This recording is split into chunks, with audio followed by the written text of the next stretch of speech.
14 Jewish communities, 69 populations surrounding them, thousands of miles apart, for almost 2,000 years.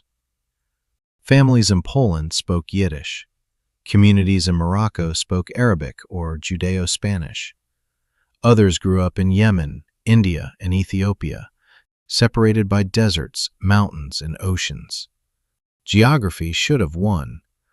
Polish Jews should have clustered mainly with Polish populations. Moroccan Jews should have clustered mainly with neighboring North African populations. It didn't happen that way. Across many of the largest communities, the same broad region kept resurfacing. Then, Ashkenazi DNA revealed something even more extreme. A genetic bottleneck narrow enough to leave a mark that is still visible today. The first surprise came fast. One major study tested exactly that gap across Europe, North Africa, the Middle East, and Asia. On the genetic map, several Jewish groups sat closer to each other than to the populations surrounding them for 1,000 years. Beneath the local differences, a shared ancestry signal repeatedly pointed back toward the Levant and the wider Middle East. The same region 3,000 years of migration should have erased from memory. The signal was ancestry, not religion, carried through migration and marriage long after the borders around each community changed names. But the groups weren't identical. Ashkenazi Jews carried substantial European ancestry. North African Jewish communities carried ancestry from North Africa and Southern Europe. Iraqi and Iranian Jews stayed closer to other Middle Eastern populations. Two stories sat inside the same genome, where each community had lived, and an older connection underneath that, one that hadn't fully faded. Then researchers looked closer at Ashkenazi DNA specifically, and found long matching stretches shared by people whose families had lived for centuries in different countries. Blocks that size, repeating that often, don't happen by chance. That pattern has a name, a genetic bottleneck. A genetic bottleneck forms when only a small pool of ancestors contributes most of the DNA carried by later generations. The population can grow again, but its descendants still inherit unusually large amounts of DNA from that narrow founding group. Distant relatives inherit matching DNA from those same founders. Rare variants can spread simply because one of those founders happened to carry them. For Ashkenazi Jews, this bottleneck sat recently enough and tight enough that scientists could actually measure how small it got. The number they landed on was almost hard to believe, about 350. Small enough to fit inside a single large theater, with seats left over. That's an effective population size, not a literal head count. It means the ancestors who genetically fed into everything that came after were squeezed down to a pool roughly that small. Then the population exploded. Millions of descendants passed through that one narrow genetic doorway. Shared ancestry became easy to detect. So did harmful recessive variants, riding along in the same small founding pool.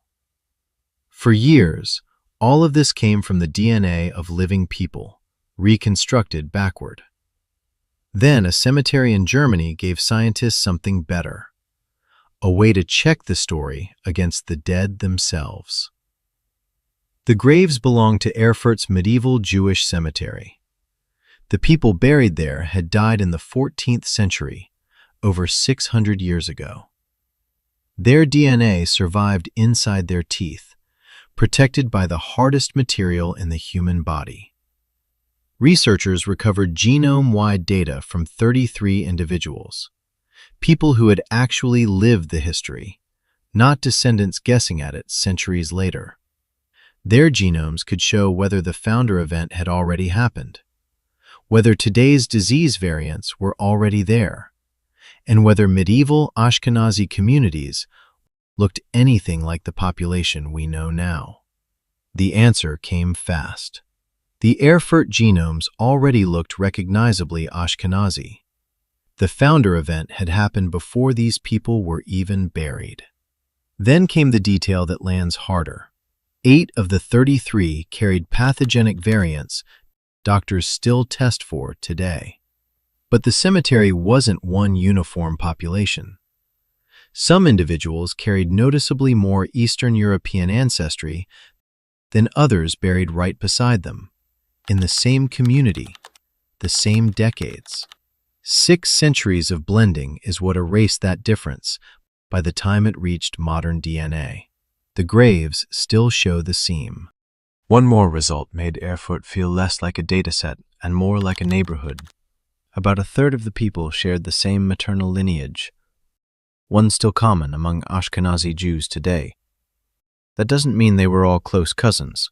It means one maternal line had already spread wide through the population before the 14th century even started. For a moment, the story looked finished. Shared origin, bottleneck, medieval confirmation. Then, scientists turned to Jewish communities in India, and the tidy answer came apart. The Bene Israel of Western India kept an old tradition. Their ancestors had arrived by sea. Written records only went back so far, and the earliest chapter of that story couldn't be checked in any archive. The genome filled part of the gap. Bene Israel DNA carried substantial ancestry from both Indian populations and Jewish or Middle Eastern populations, and neither side was a minor trace. The mixture dated to roughly 19 to 33 generations back, about 650 to 1,050 years. The arrival itself may go back further. The DNA marks when the communities mixed, not necessarily when the first ship landed. That mixture was also uneven between the sexes. The data pointed to more Jewish or Middle Eastern ancestry coming through the men, and more local Indian ancestry through the women. That single detail changes the whole scene. People met, families formed, and children grew up carrying both histories at once, inside a community that stayed connected to the wider Jewish world, while being built unmistakably in India.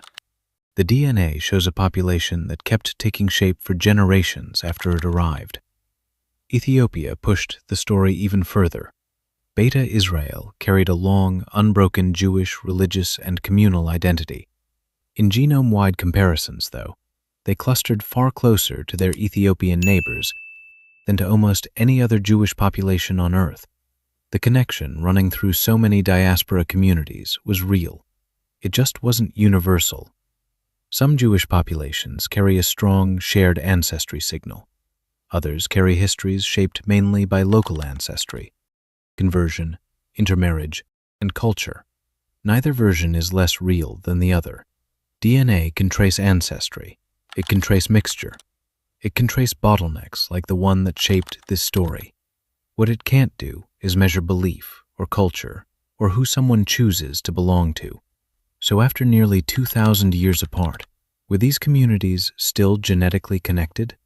For many of the largest diaspora groups, yes.